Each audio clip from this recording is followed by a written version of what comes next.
Look, I'm going to tell you something that's going to piss off half the internet, but you need to hear it. Arthur Schopenhauer, one of history's most brutal philosophers, wrote things about women that would get him canceled so fast today his Wikipedia page would burst into flames. And you know what?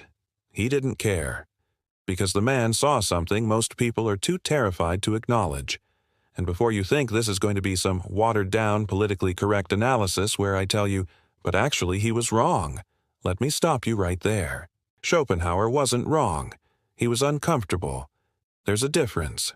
The dude looked at male-female dynamics and said what everyone sees but nobody wants to say out loud. And, a century and a half later, we're still pretending he didn't nail it. He straight up wrote that nature doesn't give a damn about your happiness, your dreams, or your self-actualization. Nature wants one thing: babies. And it designed women to be absolutely exceptional at getting men to provide the resources, protection, and commitment necessary to make those babies and keep them alive. Think about that for a second. Really think about it. How many guys do you know who completely derailed their entire life for a woman? Gave up their business, moved to a city they hate, took a soul-crushing corporate job, stopped hanging out with their boys, abandoned their purpose, all because she wanted it, and somewhere deep down he thought complying would keep her interested. Schopenhauer called this being a slave to the will of the species. You think you're making free choices. You think you're in love and that's why you're doing these things. But really, you're just a puppet, and biology is pulling the strings through her. Now, here's where it gets really uncomfortable. Schopenhauer observed that women are oriented toward the immediate and practical in a way men simply aren't. Women don't philosophize about abstract truth. They don't build systems. They don't explore ideas for the sake of ideas. Why? Because for thousands of years, survival meant being hyper-focused on the social, the relational, and the practical.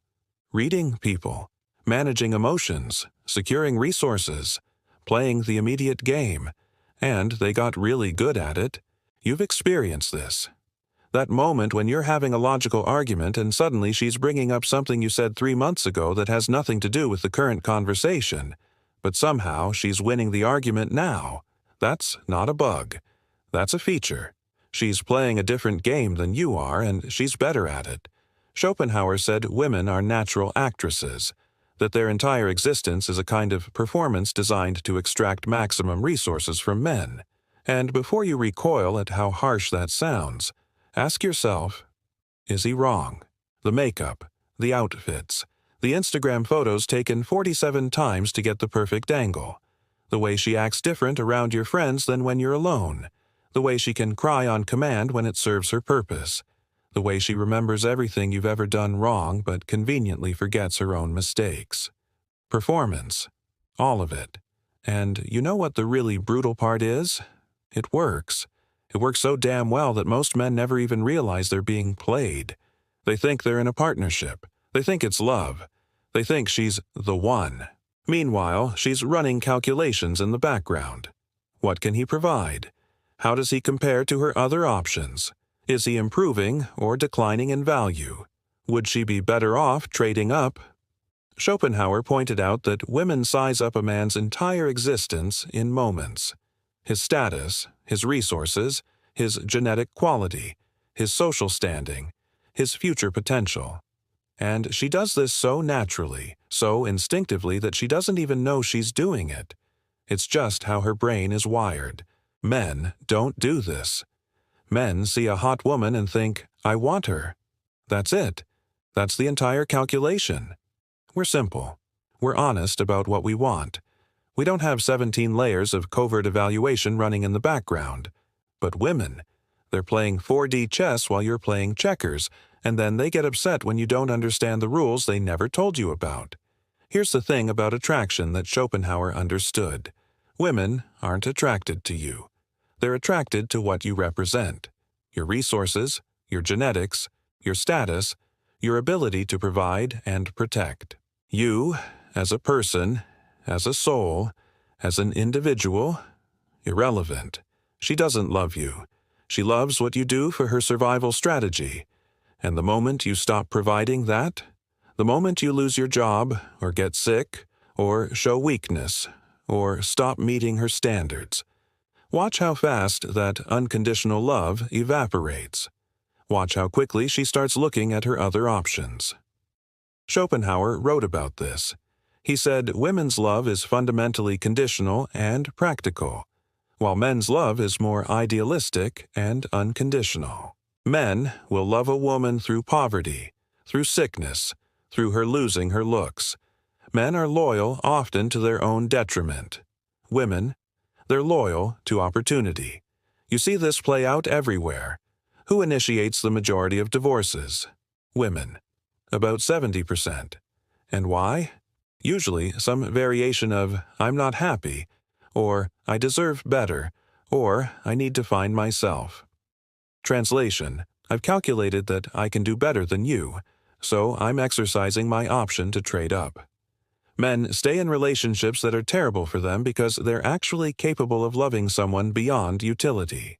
Women stay in relationships only as long as the math works in their favor. Brutal? Yes. True? Also, yes. They say they want independence, but they demand men pay for dates. They say they want equality, but they expect men to approach, to lead, to take all the risk.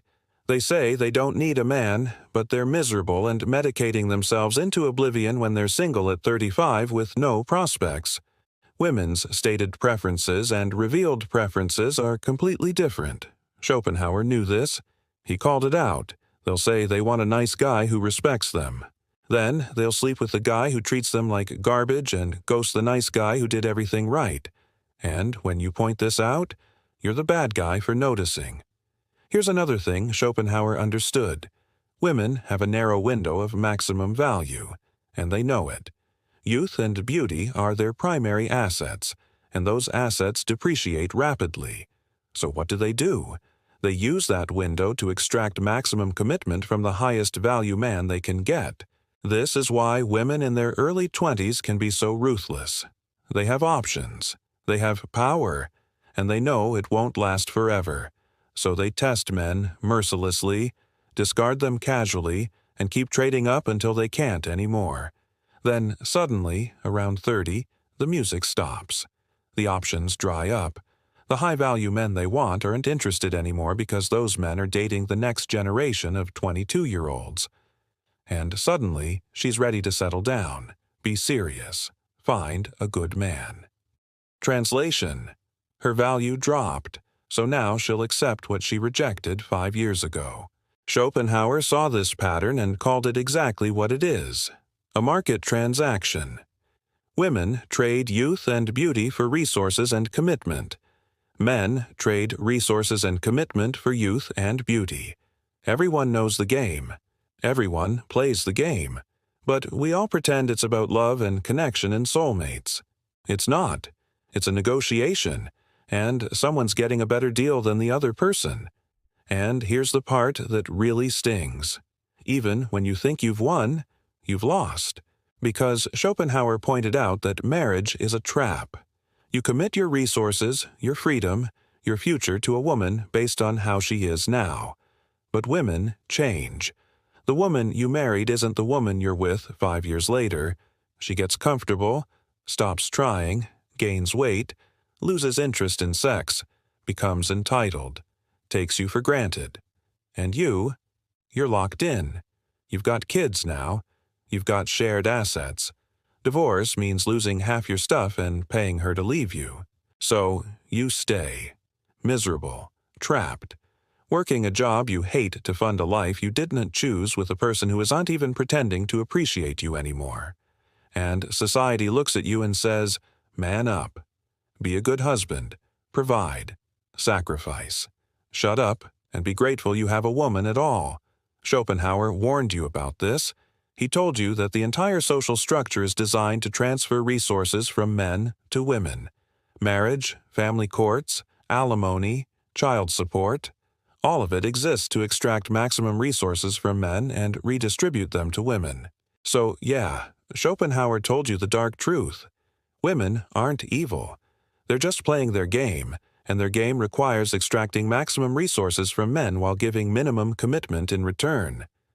And the men who figure this out, they either opt out completely or they learn to play without getting trapped. But most men? They never figure it out. They die having served nature's purpose, never understanding they were just a resource to be exploited. That's what Schopenhauer saw. That's what he warned you about. And that's why nobody wants you to read his actual work, because once you see it, you can't unsee it.